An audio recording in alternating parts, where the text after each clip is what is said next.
விட்டு குளித்தேன்.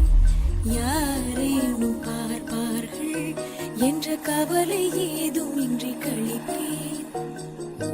குழந்தை என மீண்டும் மாறும் ஆசை எல்லோர்க்கும் இருக்கிறதே.